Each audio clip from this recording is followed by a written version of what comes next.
अस्सलाम वालेकुम दोस्तों, आप तमाम लोगों को हमारे चैनल रैपिड इंफोटेनमेंट में खुश आमदीद। मुअज़्ज़िज़ दोस्तों, शिर्क यानी खुदाए बारी ताला के साथ किसी को खुदाई में शरीक ठहराना इतना बड़ा गुनाह है कि अल्लाह ताला के यहाँ इसकी कोई माफ़ी नहीं। इसके बावजूद भी हम देखते हैं कि कहीं न कहीं मुसलमान इस गुमराही का शिकार हो जाते हैं। ये शैतान का बहुत बड़ा वार है जो तकब्बुर से शुरू होकर खुदाई के दावे पर ख़त्म होता है। लेकिन मुसलमानों में ऐसे दावे करने वालों को बस इतनी अहमियत दी जाती है कि रियासत की तरफ से इन्हें गिरफ्तार कर लिया जाता है, क्योंकि जहां कहीं ये लोग मौजूद होते हैं या जिस इलाके के मासूम या दूसरे अल्फाज में अनपढ़, जाहिल, दीन की समझ न रखने वाले लोगों को गुमराह करने की कोशिश की जा रही होती है, वहीं पर मौजूद कुछ पढ़े लिखे दीन की समझ रखने वाले लोग ऐसे लोगों की साजिश बेनिकाब करके उनकी रिपोर्ट कर देते हैं। पाकिस्तान में एक दो बार ऐसे वाक़यात सामने आए थे जहां एक मर्तबा फैसलाबाद के किसी गांव में एक मां और बेटे ने नाउजुबिल्ला पैगंबरी और खुदाई का दावा किया था, जिसके बाद पुलिस ने इन्हें गिरफ्तार कर लिया था और ये वीडियो काफी अरसे तक सोशल मीडिया पर सर्कुलेट करती रही। मुअज़्ज़िज़ दोस्तों,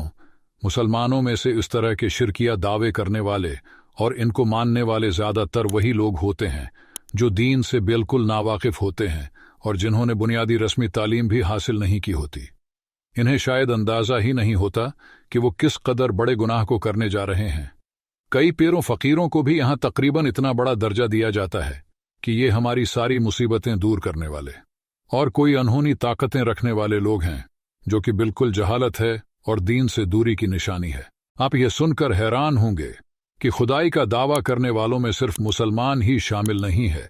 बल्कि कई गैर मुस्लिम और ख़ास तौर पर ईसाइयों और यहूदियों की तरफ से भी माजी में भी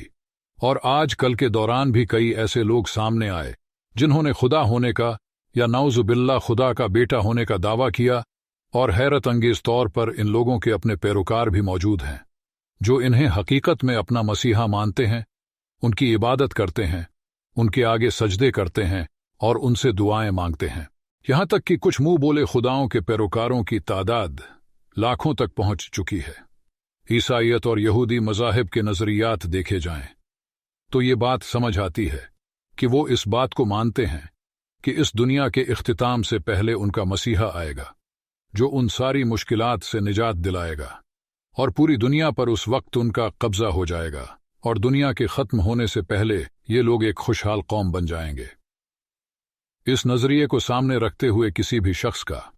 उठकर ये दावा कर देना कि वही मसीहा है जिसका सारी कौम इंतजार कर रही है, इतनी हैरत की बात नहीं है। इस सिलसिले में आजकल सबसे ज्यादा जिस शख्स का जिक्र किया जा रहा है, इसका ताल्लुक बर्र-ए-आज़म अफ्रीका के मशरकी हिस्से में मौजूद मुल्क कीनिया से है। यानी ये एक ब्लैक मैन है जिसका दावा है कि वो नाउजुबिल्ला खुदा का बेटा है। उसका कहना है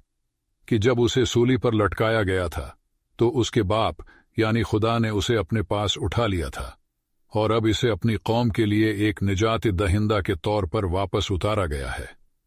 प्यारे दोस्तों, बात सिर्फ खुदाई के दावे तक महदूद रहती तो शायद ये इतनी बड़ी बात न होती,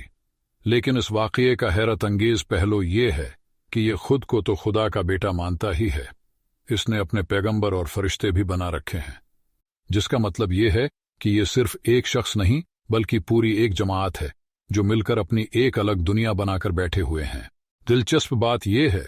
कि इन्होंने दीनी इब्राहिमी के सारे नजरियात अपना रखे हैं, जहां बकौल इस मुंह बोले खुदा के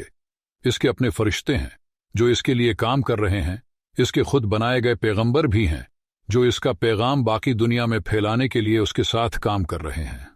इन पैगंबरों को उसने वही नाम दे रखे हैं जो असल में नबियों के नाम हैं, यानी किसी को हजरत सुलेमान कहा जा रहा है और कोई अपने आप में हजरत नूह बना फिर रहा है, तो कोई कुछ। गरज ये कि ये लोग पूरी तरह से एक मसनूई दुनिया में रह रहे हैं। सबसे ज्यादा हैरत अंगेज पहलू ये है कि इस शख्स के पैरोकारों की तादाद अब तक 10 लाख के करीब पहुंच चुकी है,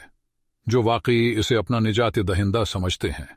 वो बिल्कुल किसी असली खुदा की तरह इसके सामने झुकते हैं, दुआएं मांगते हैं और सजदे करते हैं। और चूंकि इनका ताल्लुक बर्र-ए-आज़म अफ्रीका से है, जहां के कल्चर में डांस और मूसीकी एक खास मानी रखती है और दुनिया भर में मशहूर है, तो ये लोग अपने मुंह बोले खुदा के आगे भी इबादत के तौर पर एक ऐसा रक्स पेश करते हैं जो देखने में खासा मज़ाहिया है। ایک عام شخص بڑے آرام سے یہ فیصلہ کر سکتا ہے کہ یہ فضول قسم کا رقص کسی بھی اینگل سے عبادت نہیں ہو سکتی۔ اس منہ بولے خدا کا کہنا ہے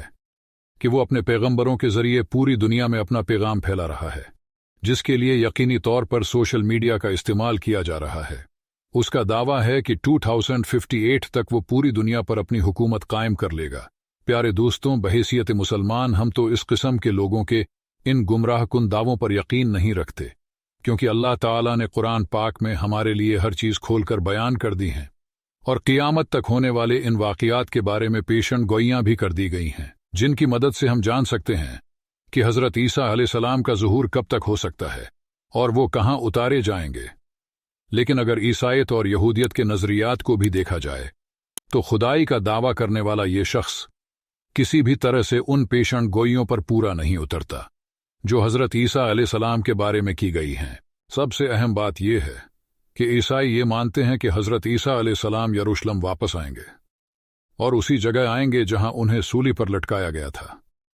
چنانچہ کینیا میں موجود اس خود ساختہ مسیح کی ویسے ہی کوئی حیثیت باقی نہیں رہتی۔ دوسرا، اگر حضرت عیسیٰ علیہ السلام کے ظاہری حلیے کی بات کی جائے تو اسلامی تاریخ کے مطابق وہ گندمی رنگت رکھتے تھے، جبکہ عیسائی انہیں ایک سفید فام شخص کے روپ میں دیکھتے ہیں، لہٰذا یہ سیاہ فام مسیح ان کے لیے بالکل بھی قابل قبول نہیں ہو سکتا۔ دوستوں، آپ کو بتاتے چلیں کہ بالکل ایسا ہی ایک شخص ملک سائبیریا میں بھی موجود ہے، لیکن یہ ایک سفید فام شخص ہے جو بالکل اسی قسم کے دعوے کر چکا ہے۔ اس کے ماننے والوں کی تعداد 5000 کے قریب پہنچ چکی ہے۔ اس شخص کا بیک گراؤنڈ دیکھا جائے تو معلوم ہوتا ہے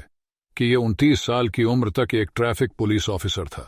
لیکن کسی وجہ سے نوکری جانے کے بعد اس کے بقول اس پر وحی نازل ہونا شروع ہو گئی، جس کے بعد اس نے یہ دعویٰ کیا کہ وہ مسیح علیہ السلام ہے اور اپنی قوم کے لیے نجات دہندہ بننے والا ہے۔ ایسا ہی ایک منہ بولا مسیحا آسٹریلیا میں بھی کافی عرصے تک خبروں کی زینت بنا رہا، اور اس نے بھی بڑے اعتماد سے کئی انٹرویوز دیے جہاں اس نے اپنی کہانی بیان کی کہ وہ ناؤذ باللہ خدا کا بیٹا ہے اور واپس دنیا میں بھیجا گیا ہے۔ یہاں تک کہ اس نے یہ دعویٰ بھی کیا کہ جب اسے سولی پر چڑھایا گیا تھا تو اسے اس وقت کی ساری باتیں یاد ہیں۔ دوستوں، یہ سوشل میڈیا کی مہربانیاں ہیں کہ دنیا کے مختلف اور دور دراز حصوں میں موجود اس قسم کے گمراہ کن لوگوں کو ہم دیکھ پا رہے ہیں، جو اپنے اپنے طور پر اپنے اپنے ارد گرد موجود ان پڑھ اور معصوم لوگوں کو بے وقوف بنا رہے ہیں۔ یہاں یہ بات بھی قابل غور ہے کہ ان لوگوں کو اتنی بڑی تعداد میں پیروکار کیوں مل جاتے ہیں؟ لوگ کیسے ان بے تکی اور حقیقت سے دور باتوں پر ایمان لا سکتے ہیں اور اپنے جیسے عام انسانوں کو کیسے خدا مان لیتے ہیں؟ اس کی وجہ شاید یہی ہے کہ دنیا میں جہاں کہیں بھی بھوک، جہالت، پریشانی، لا علمی اور بے دینی ایک ساتھ جمع ہو جائیں گے، وہاں لوگوں کو سب سے آسان ذریعہ یہی لگتا ہے کہ وہ ایک اندیکھے خدا سے مانگنے کے بجائے سامنے نظر آنے والے کو ہی اپنا نجات دہندہ سمجھ لیں اور اس سے امید لگا لیتے ہیں کہ وہ ان کی ساری پریشانیاں اور دکھ درد دور کر دے گا، جو وقتی طور پر ہو بھی جاتا ہے، کیونکہ خدائی کا دعویٰ کرنے والے ان لوگوں کو بھی کچھ نہ کچھ ایسا کرنا پڑتا ہے جس سے وہ اپنے پیروکاروں کو مزید گمراہ کر سکیں۔ اللہ تعالیٰ کا شکر ہے کہ اس نے ہمیں مسلمان گھرانے میں پیدا کیا اور ہمیں دین کی اتنی سمجھ عطا فرمائی کہ ہم اس ساری جہالت سے کوسوں دور ہیں۔ اللہ سے دعا ہے کہ وہ ہمیں ایسے فتنوں سے بچائے رکھے اور اپنے دین پر استقامت عطا کرے۔ آمین ثم آمین۔ جی تو معزز دوستوں، یہ تھی ہماری آج کی ویڈیو۔ امید ہے کہ آپ کو ہماری یہ ویڈیو بہت پسند آئی ہوگی۔ ویڈیو کو لائک کر کے دوستوں کے ساتھ شیئر کرنا نہ بھولیے گا اور چینل کو بھی سبسکرائب کرنا نہ بھولیے گا۔ تو ملتے ہیں اگلی ویڈیو میں۔ اللہ حافظ۔